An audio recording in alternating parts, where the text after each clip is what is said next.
Assalamualaikum warahmatullahi wabarakatuh. Apa kabar sobat sekalian? Semoga baik-baik saja. Jumpa lagi di channel Dielgo. Kali ini kita akan membahas tips kesehatan di sekitar kita, yaitu kali ini kita membahas tentang bagaimana mengkonsumsi makanan yang pedas. Ya, itu salah satunya yang bisa mempengaruhi kesehatan kalau kita tentu saja berlebihan ya. Bagaimana efeknya kalau berlebihan itu yang akan kita bahas setelah ini. Sobat sekalian yang dirahmati Allah Subhanahu wa taala, jadi dalam hal mengkonsumsi makanan itu kita harus mewaspadai beberapa hal yang diantaranya adalah bagaimana salah satunya yaitu mengkonsumsi makanan itu tidak berlebihan dan juga makanan yang kita konsumsi itu mempunyai gizi yang memadai untuk kesehatan kita ataupun juga untuk metabolisme tubuh kita. Salah satunya adalah ketika kita mengkonsumsi makanan yang pedas ya. Jadi makanan pedas ini sangat digemari ya, terutama bagi kita yang mayoritas penduduk di negara tropis ya, atau negara kita yang mayoritas ya itu sangat menyukai makanan yang pedas ya. Dan ada beberapa orang ataupun uh, apa namanya tipe orang itu kalau tidak ditambahi sambal atau cabai ataupun apapun yang rasanya pedas itu tidak mau makan gitu ya. Ini wajar memang ketika kita mengkonsumsi makanan pedas ataupun cabai ataupun yang lainnya itu dalam dalam ketika kita makan mengkonsumsi itu menimbulkan rasa adrenalin, meningkatkan adrenalin yang itu yang efeknya ataupun feel-nya itu akan terus-menerus tertancap dalam pikiran dan otak ini sesuatu yang menyenangkan gitu ya. Ya, tapi ingat sobat sekalian, jadi kalau mengkonsumsi makanan yang pedas itu yang pertama memang menambah selera makan dan membuat apa namanya makanan itu lebih nikmat ya. Nah, tetapi terlebih kalau kita mengkonsumsi itu berlebihan pasti tidak baik untuk tubuh ya. Karena kalau makanan pedas itu bercampur dengan rasa asin dan asam dan asin ya, ataupun kita mengkonsumsi makanan itu berlebihan pedasnya, asalkan kita bisa mengukur ya, tidak berlebihan hingga sampai misalnya sampai lambung itu terasa panas ataupun tenggorokan terasa terbakar itu harusnya harus di stop ya. Jadi memang harus bisa mengukur supaya apa namanya organ dalam kita itu tidak kepanasan ataupun tidak kering karena mengkonsumsi terlalu banyak makanan pedas ya. Nah, ini yang sekali ini kita akan membahas bagaimana jika 5 hal ya, 5 bahaya makanan pedas yang perlu diwaspadai. Yang pertama yaitu diare ya. Diare atau sakit perut ini merupakan reaksi yang paling umum ya, sering terjadi usai menyantap makanan pedas ya. Ya, kalau orang Indonesia kan biasanya makan bakso ya, kalau tidak pakai sambal itu tidak lengkap ya. Ibarat makan sayur tanpa garam ya. Bakso, nasi goreng ya. Makanan yang berkuah itu yang menjadi kesenangan atau favorit masyarakat kita itu tidak nyaman atau tidak lengkap atau dalam bahasa yang lebih soleh itu tidak afdol kalau tidak pakai apa namanya sambal cabai yang jumlahnya banyak ya. Maka jarang kalau makan bakso kita lihat misalnya teman kita yang makan bakso atau kita sendiri itu tidak memakai sambal itu.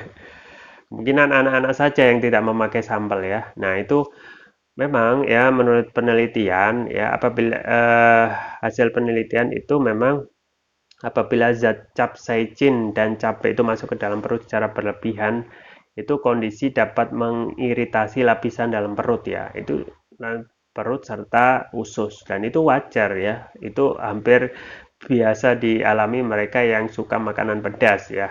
Perut itu terasa panas, terus itu terasa eh, apa namanya, terbakar ya. Nah, itu harus segera diatasi ya. Ya. Nah, memang yang yang diperlukan itu kan memang pengalaman pertama ya. Makanya kita bisa mengukur untuk kedepannya agar tidak mengulangi lagi dengan konsumsi yang berlebihan ya. Yaitu yang pertama menyebabkan diare. Yang kedua itu ternyata bisa menyebabkan insomnia ya. Sobat sekalian ya, selain menyebabkan rasa sakit perut ya, pedas itu juga memberikan efek insomnia ya.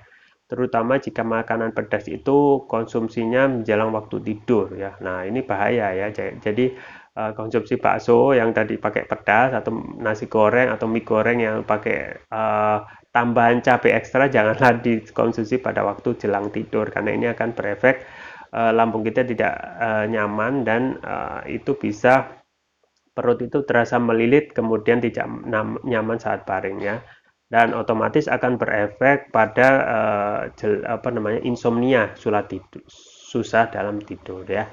Yang ketiga adalah iritasi kulit ya. Ternyata juga bisa menyebabkan iritasi kulit ya. Kalau kita melihat keterangan ahli ya, misalnya Barry Green PhD dan John B. Pierce dari laboratorium, makanan yang pedas bisa merangsang reseptor di kulit yang biasanya merespon saat perih, gatal, dan perubahan suhu udara ya. Jadi jangan sampai kita sering-sering mengkonsumsi makanan pedas dalam jumlah yang besar ya. Nah, ini bisa menyebabkan iritasi kulit. Yang keempat yaitu radang tenggorokan ya.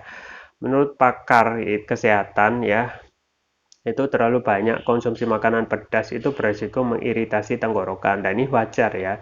Apa namanya tekstur cabai ataupun sambal yang kering itu pasti akan membuat tenggorokan itu kering dan berefek mengiritasi tenggorokan ya. Ketika makanan pedas masuk ke mulut kan pasti akan terasa panas di tenggorokan. Nah ini apalagi suhu tenggorokan sudah terlalu panas, kondisinya kita picu dengan mengkonsumsi makanan yang pedas pula, maka top lah. Jadi jangan ini yang patut dihindari adalah yang dapat menyebabkan yang keempat yaitu radang tenggorokan. Dan yang terakhir adalah munculnya jerawat. Nah, kok bisa? Nah, ini keterangan lain juga menyebutkan bahwasanya penyebab kulit berjerawat itu tidak selalu oleh kotoran, debu, alergi, dan lain sebagainya.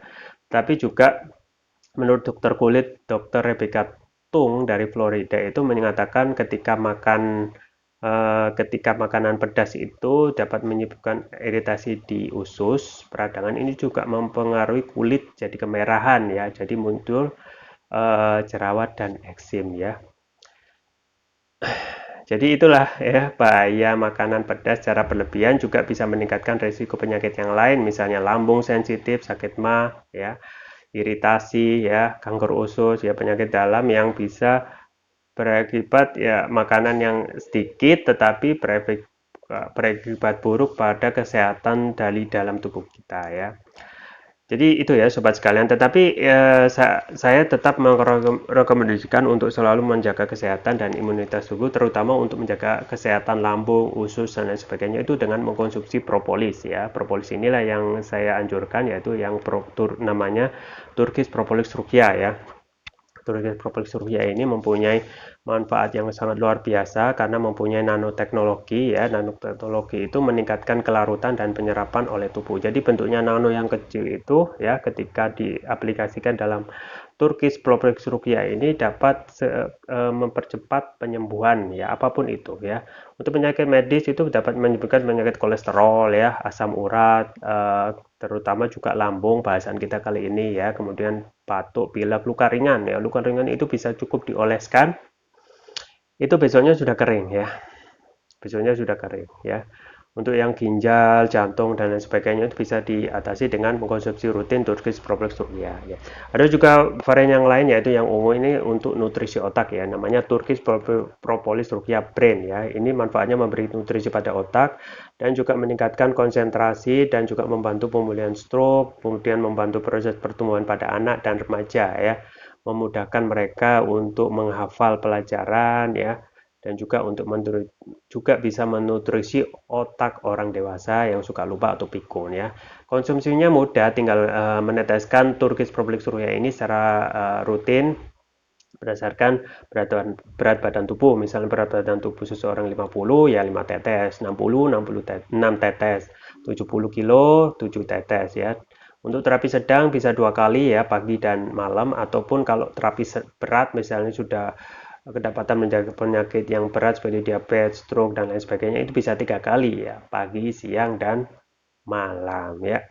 Oke, jangan lupa untuk selalu menjaga kesehatan dan imunitas tubuh dengan mengkonsumsi rutin Turkish Propolis Ruqyah. Link pembelian ada di deskripsi atau bisa kunjungi toko online kami di Elgo di Tokopedia dan Shopee.